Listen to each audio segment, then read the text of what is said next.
Une arrivée bénie, c'est un moment où tu peux dire, oh, j'ai bien vécu. Cette entreprise-là a bien fonctionné. Je rends grâce à Dieu parce qu'elle a atteint son but. Une arrivée bénie, c'est quand à la fin de tes jours, tu pourras dire, Seigneur, je te remercie pour l'homme, pour le mariage que tu m'as donné. Je te remercie pour la vie que tu m'as donnée, pour les enfants. Quand tu vas voir tes enfants briller, tu as vu que tu les as vus nets, tu les as vus garder, tu as vu jusqu'à la fin, ils sont solides, ils sont matures, tu as reçu un projet et tu vas bénir Dieu parce que Dieu a béni l'arrivée. Dieu a béni ton arrivée lorsque tu vas te retrouver au ciel. Ça, c'est l'arrivée de ta vie et que tu vas te retrouver au ciel et que les anges vont s'arrêter pour te voir rentrer au ciel en acclamant comme ça. Et puis tu vas marcher au milieu. Tu vas dire, c'est pour moi. Tout ça pour moi et puis ça. Ouais. Et tu vas passer au milieu d'une haie d'anges. Et tu vas passer en train d'être acclamé. Un tapis rouge est ouvert pour toi. Et Jésus-Christ qui t'attend au bout du tapis. Et il applaudit pendant que tu arrives. Et te voilà en train de marcher.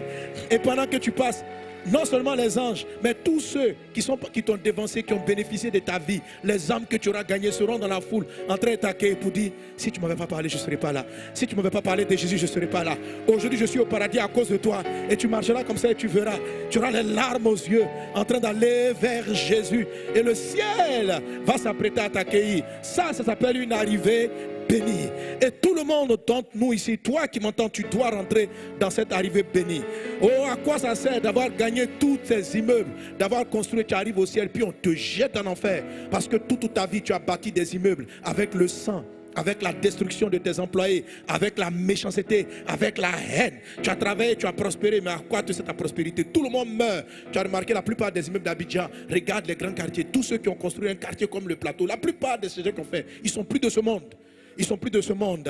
Ils sont plus de ce monde. Alors arrête de croire que parce que tu as une belle maison, tu as une belle villa, tu as réussi ta vie. Tu n'as rien réussi parce que la fin de la vie, ce n'est pas la maison. La fin de la vie, c'est quand tu vas mourir. Et après la mort, il y a une vie.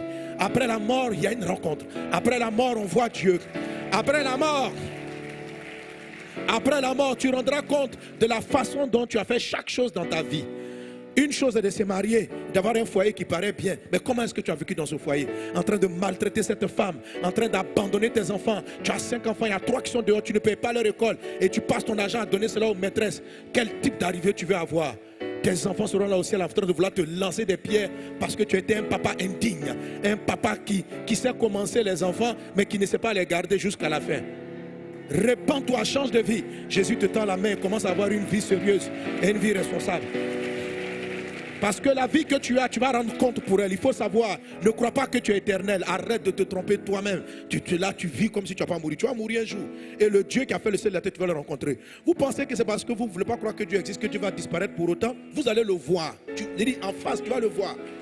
Donc parce que vous êtes là, vous pensez que vous avez fait des études et vous avez l'impression que vous êtes si brillant parce que vous avez fait des études. On vous a dit là-bas que vous avez utilisé, je sais pas, Sartre ou bien quel philosophe. Et Dieu n'existe pas, il existe dans la tête.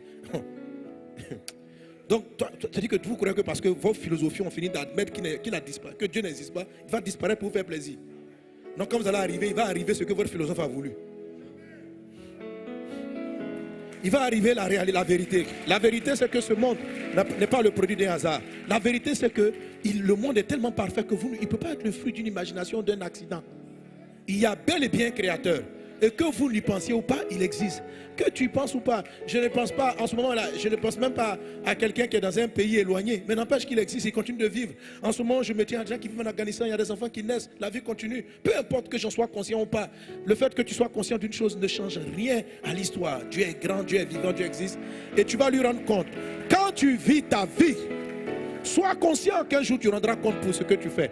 Sois conscient que tu vas rendre compte à Dieu pour la manière dont tu as dirigé tes enfants, ta famille, l'église. Sois conscient que tu vas rendre compte à Dieu la façon dont tu as géré les entreprises que Dieu t'a confiées. Sois conscient. Sois conscient lorsque tu es en train de parler à une personne qu'un jour tu vas rendre compte pour cela. Sois conscient lorsque tu t'assois en train de critiquer une personne qu'un jour tu vas rendre compte. Et que le jugement n'arrive pas à arriver simplement sur la terre. Il y a des jugements qui ont lieu sur la terre. Il y a des jugements qui ont lieu après la mort. Il y a des personnes qui sont condamnées en rien sur la terre. Mais un jour tu vas rendre compte. Quand tu vis ta vie, sois conscient. Sois conscient. Vis ta vie en conséquence. À quoi ça sert? Je vois des jeunes pasteurs qui s'élèvent, qui sont prêts à aller faire des sacrifices, à s'associer avec le diable ou à tout faire pour avoir de la notoriété sur la terre. Maintenant, à être apprécié des personnes. Mais à quoi ça te sert d'avoir tout ça? On va t'acclamer, tu as fait le buzz, tu as eu 40 000 vues et puis après tu arrives, tu te dis je ne te connais pas. Tu as vécu pourquoi?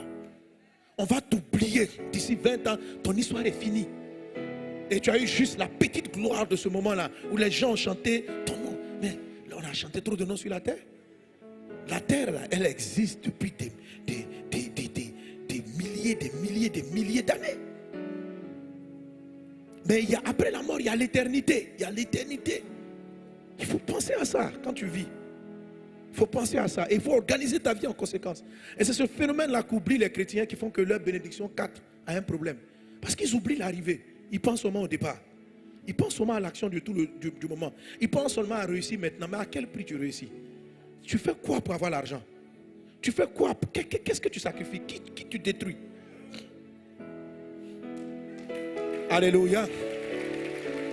Lorsque Dieu dit qu'il va te donner une arrivée bénie, c'est-à-dire qu'il va faire en sorte que tu sois fier et le ciel soit fier de la manière dont tu as mené chacun des combats de ta vie, avec dignité, avec noblesse, avec crainte de Dieu, avec valeur.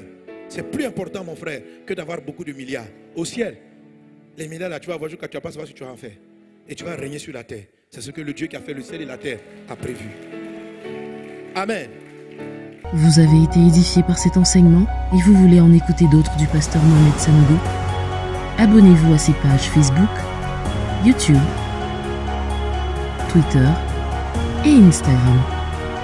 Ou allez sur la page Facebook de Librairie d'Honneur où vous trouverez ses ouvrages et encore plus d'enseignements.